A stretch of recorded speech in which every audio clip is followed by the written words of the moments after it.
السلام علیکم معزز سامعین، تو کیسے ہیں آپ؟ امید کرتا ہوں آپ سب بھائی خیریت سے ہوں گے۔ ہلدی قدرتی طور پر جراثیم کش خصوصیات کی حامل ہے، جو کہ خراشوں، زخموں اور جلنے وغیرہ کے لیے مفید ہے۔ یہ ایک فوری مرہم کا کام کرتی ہے، خون کی لوتھڑوں کی روک تھام اور زخم پر لگانے کی صورت میں نئے خلیات کی افزائش میں مدد دیتی ہے۔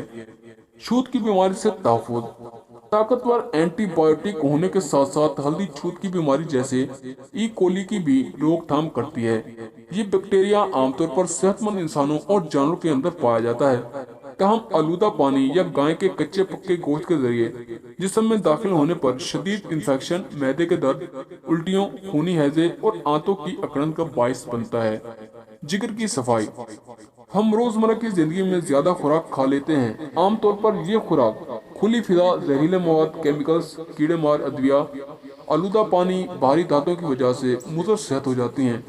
یہ زہر ہمارے جگر، گردوں اور خاص طور پر شمسی فاتوں میں جمع ہو جاتے ہیں۔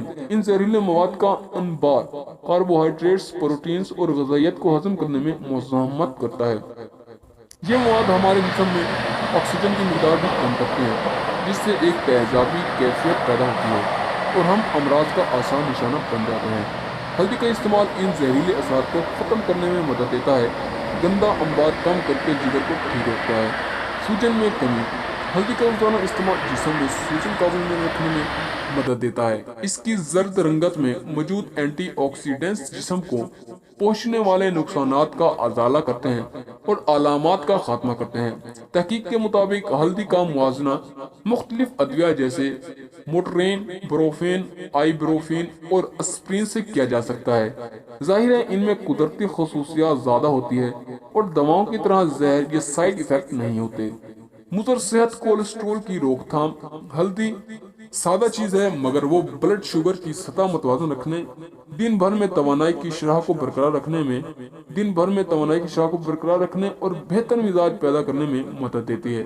ہماری جدید غذائیں چاہے کتنی ہی ذائقہ دار کیوں نہ ہوں، نقصان دہ چربی اور کولیسٹرول سے بھرپور ہوتی ہیں، جو ہمارے لیے ٹھیک نہیں۔ کولیسٹرول کی دو اقسام ہیں، LDL اور HDL، وہ ہم اگلی ویڈیو میں ڈسکس کریں گے اس کے اوپر۔